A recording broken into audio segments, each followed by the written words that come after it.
Hey everyone, welcome to Broadband Deployment News. The NTIA has come out with a couple of new broadband reports that are required under the Broadband Access Act, along with a dashboard, a little interactive dashboard as well. We'll take a quick look at that in just a minute.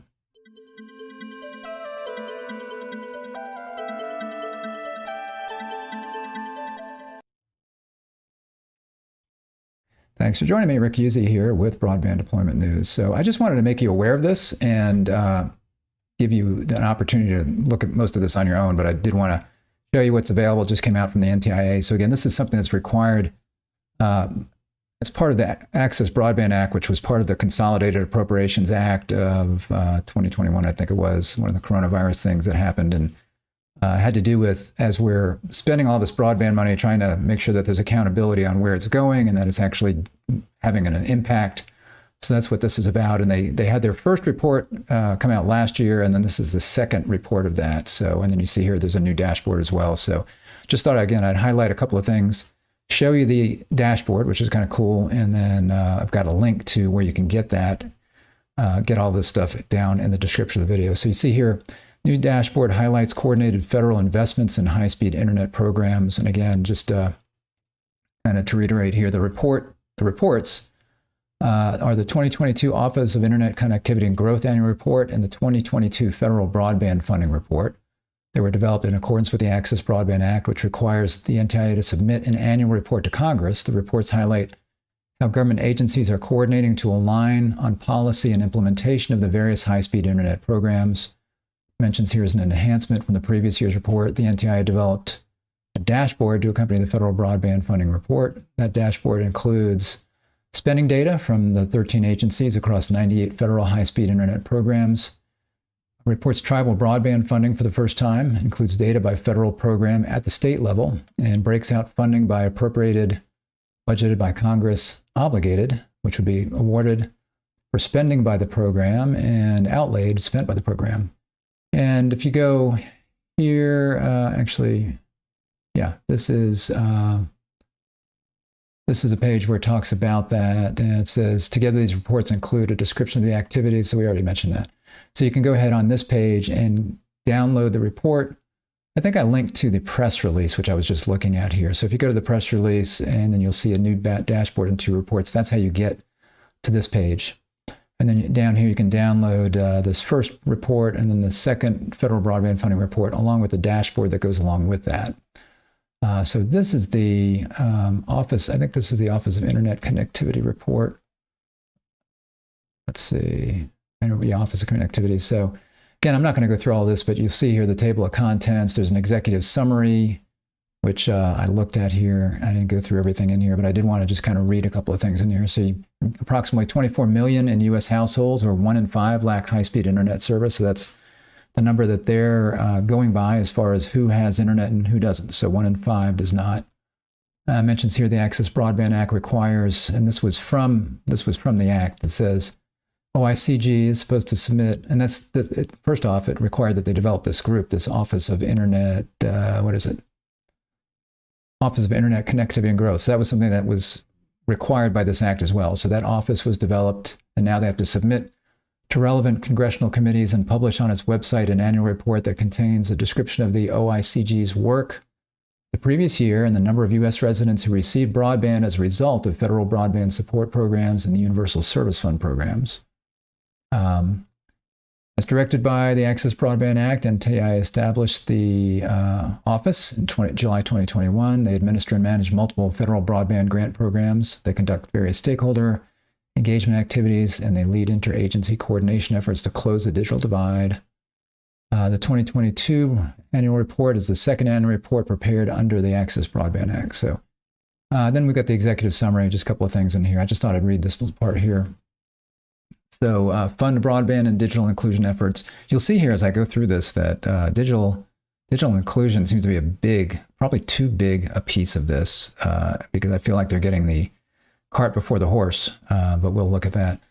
Fund broadband and digital inclusion efforts. OICG manages NTIA's implementation of 8 broadband grant programs authorized by the Bipartisan Infrastructure Law, also known as the Infrastructure Investment and Jobs Act, NCAA. In 2022, OICG awarded over $2.3 billion in grants across 5 of the 8 broadband programs. The largest program is the BEAD program, that $42.45 billion. Administering BEAD, OICG received applications for planning funds from all 56 states and territories. They distributed $254.5 million in BEAD programming planning funds to improve state broadband office capacity and develop 5-year action plans to close the digital divide. So that's the stage we're at now. So the states have their planning funds, they're developing their 5-year plans, and here on approximately June 30th or maybe sooner, the NTIA will tell the states how much they're going to get, in addition to the $100 million minimum that they're going to get, how much on top of that they will get, and that will be based on the FCC broadband maps, which I expect out. I was thinking would be out this month sometime, so we'll see. So the 52 states, District of Columbia, Puerto Rico, for digital planning grant program. In addition, U.S. Virgin Islands, Guam, American Samoa, Commonwealth and Northwestern Marinara Islands, so these territories, and 467 tribal entities submitted letters of intent to apply for state digital equity planning and grant funding. In 2022, $53 million of these funds have been dispersed, allowing states, territories, and tribal entities to develop digital equity plans. The Enabling Middle Mile Broadband Infrastructure Program received over 235 applications requesting more than $5.5 billion in funding. Tribal Broadband Connectivity Program distributed $1.73 billion in grant funds, funding 132 projects on tribal lands throughout the United States. Some of that may be from the prior, I can't remember if it was in ARPA or in the Consolidated bill, but I think some of that money may have come from that. But just like the emergency broadband benefit may have been moved over to the BEAD, not BEAD program, but into the Infrastructure Investment and Jobs Act. Broadband Infrastructure Program funded 14 grants totaling more than $277 million and will connect 140,000 unserved households. In 2022, the Connecting Minority Communities pilot program dispersed nearly $52 million to fund 19 projects to support the new funding for broadband and digital inclusion efforts.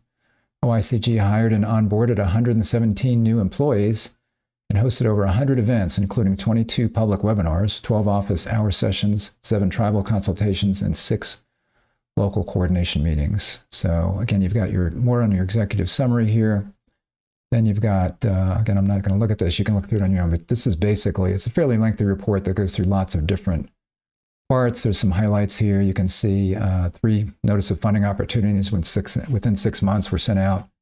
Pre-NOFO webinars, technical webinars. Again, 117 new NTIA employees with that including, where is it in here? Including 51 federal program officers. So there's a program officer to help all of the states and territories so that they have a point of contact to help them kind of navigate everything that they've got to do throughout this whole process. So those are people that were brought on board. So that's that report. A lot of information there. And then we've got this, go back to the top here. This is the Federal Broadband Funding Report, Investing in Internet for All. You can see the table of contents here. Introduction, report progression, report approach, fiscal year 2021 investment landscape, key findings, the economic impact, and the conclusion. And then they link to the dashboard here. I'm assuming that's a link. It's not really doing anything. There's a link on the picture. So you can get there to the dashboard that way. And then also they've got within here, as we look at it, I think, yeah. So here's a picture of the dashboard, talks about that. I could click on that and probably go there. And then anywhere that you see this little icon in the document, it will take you to a portion of the dashboard for that particular thing. So the dashboard is a little further, or the kind of stuff that's in the dashboard is a little further down here. We'll get to the dashboard in a minute. I'll look through this. Let's see if we can find one of those. Yeah, like this here. So as I see this, this is showing me fiscal year 21 funding broadband specific investments by program. Now, if I click on that, that will take me specifically to this little interactive graph right here. And this is part of the dashboard. So you can either go through the report and click on these little things, but if you wanted to look at the dashboard, that's the last thing I was going to show here. Just close that. This is the dashboard. So when I first pulled this up, I was trying to figure out how to make it bigger. So I was hitting Control Plus to make it bigger on my screen, and that went. And then finally it did get bigger, but it was not in the format I really wanted. But then I realized it's either up here, or you can go here, 3 dots, and you can get it bigger. There, you can get it bigger, or you can share it, or you can get it bigger or share it here. So you can click on either one of those things. So I click this, it will expand to full screen on the first page. And then you see all of the information in here. And then down at the bottom, you can see there's 10 pages that you can page through. So as we look at this, again, this is interactive in the sense that you've got a table here. This is programs that provided broadband data. And I can scroll down, and this is every little program that there is. For example, the Appalachian Regional Commission, Appalachian or Delta Regional Authority, Denali Commission, all of these. As we scroll down to some bigger ones, we'll see here's some FCC ones: Connect America Fund Phase 2, Emergency Broadband Benefit. That was the precursor to the Affordable Connectivity Program. What else do we have in here? I think I saw RDOF is in here. So you basically got the full tribal broadband right here. You got the full slate in here. There's RDOF. So interesting. That's 3.1 billion. So RDOF. I think that one's kind of on pause while they're figuring out everything that's going to happen with BEAD, and then they'll come back later and figure out if there are going to be any more awards through RDOF that they would want to make, maybe to areas that BEAD can't cover. For right now, I think RDOF is probably, like I say, on hold until that point. So you've got that. Then down here, we've got other programs. These are programs where people could use the funds for broadband, but it wasn't really tracked as to it being broadband. So it just mentions what those are. You've got different information in here that you can look at. And then you get your page numbers. Down here, you've got tells you a little bit about what the different circles mean, that kind of stuff. Oh, and you can download the data on any of these. And when you download this, that will give you an Excel spreadsheet, basically, that you can open up and look at the figures that go behind these tables. And you got your pages here, and again, you can go. This is the one we just clicked on earlier to bring up just that particular graph. But again, you can highlight or hover over and get the details on these. This is fiscal year. What is this? Appropriated funding by broadband specific programs, broadband investments by program, and you can see what you've got there. So here's, for example, Reconnect. Broadband Investments, USDA. And you've got here, some of this is pretty small to read. Broadband Infrastructure Program, Connecting Minority Communities Pilot Program, Total Broadband Connectivity Program. And then this is, again, here we're looking at funding broadband-specific investments by program. And the Emergency Broadband Benefit was a big one. A lot of that, again, went out prior to the Affordable Connectivity Program. And then when the ACP was passed as part of the infrastructure law, then that money was put into the ACP. So you've got that, and then you've got Emergency Broadband Benefit Fund. Not sure what that is, the difference. Then you got E-Rate, Connect America Fund. That was a big one. Lifeline's always big. This going all the way down here to some smaller ones. Yeah, and click over just to another page. Oops, wrong spot. Broadband investments by program. You got Denali, Appalachian Regional Commission here. Total outlaid amount broken down by program use. So total. So here's what I was saying. As you look through this, you see lots and lots of digital inclusion. This is digital inclusion. This is infrastructure deployment. This is digital inclusion. This is in millions. So that would be 5 billion in digital inclusion. And then and adoption.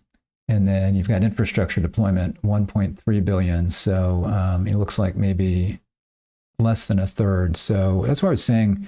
I wish they had, again, it seems like they're putting the cart before the horse, because digital inclusion is important, but if somebody can't get broadband, then by default, they're not included.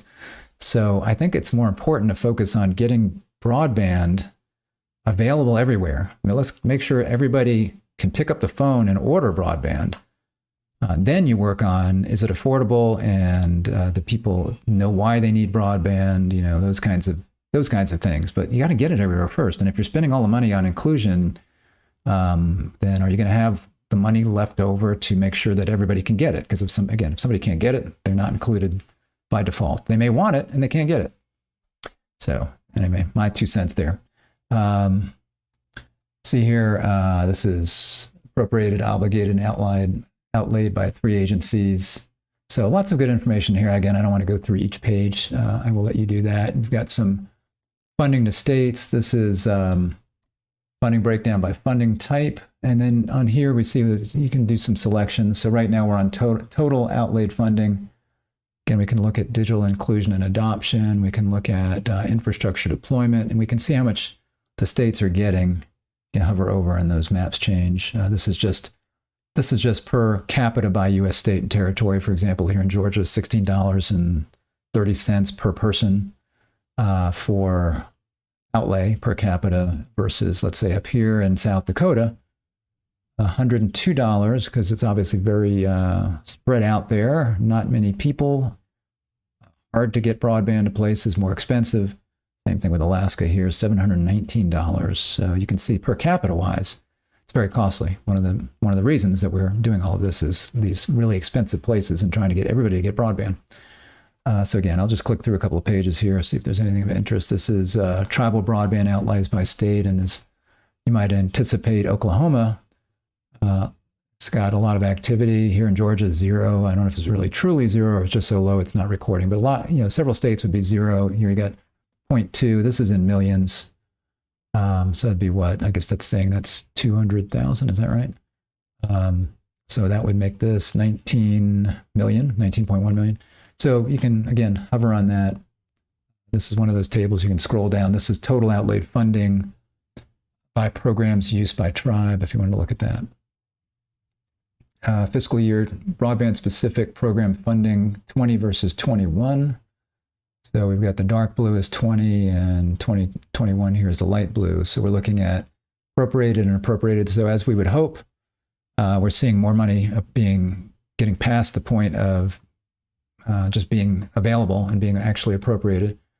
So this is obligated, and that's for 20, and actually less in 2021 is obligated. So not so much happening there in that stage. And then same thing here, outlaid. We've had more outlaid in 2020 than in 2021. There's a lot of stuff waiting on beads. So I think we're working through money that was already available through different programs. Could be RDOF, for example, or if they're counting the emergency broadband benefit in this, just says broadband specific, that would be part of it. But of course, a lot of money from the Affordable Connectivity Program as well has gone out. So that is, I think a lot of this is probably waiting on the next big chunk of money that everybody's waiting on. A lot of this was probably other programs that had gotten to the point of being appropriated and obligated and now are being put to use, kind of thing. Then we have, keep clicking on the wrong thing there. There we go. Broadband program outlays allocate more to digital inclusion or adoption. So again, that was what I was saying there. So we've got digital inclusion and adoption being kind of the top there on these different things. This is infrastructure deployment here on these numbers. So, and then last page, this is a number of households and businesses in fiscal year 2021 proposed funded service area by program. And you've got households, or you can click over here to get businesses, and that changes for you. And then you've got some figures here, projected number of households and businesses subscribed as a result of the 2021 outlaid funding by program. And that's part of what they need to be tracking, is the number of people that are actually subscribing, kind of based on these efforts and this money. So there you go. So this is information that I think should be helpful to you, hopefully. And if you would give me a like on the video, I'd appreciate it. Again, there's a link to the press release in there. And then in that press release, there's a link to where you can get to all of these reports and this dashboard and all of that, if you want to check that out on your own. So thanks for joining me. If you're not subscribed, click the subscribe button and you will be notified when I'm live. Make sure that actually you got to click the bell to be notified when I'm live. So click the subscribe button to subscribe to the channel. Click the bell to be notified when I'm live. And I hope that you will do that. And I will see you next time for Broadband Deployment News. Take care. Bye-bye.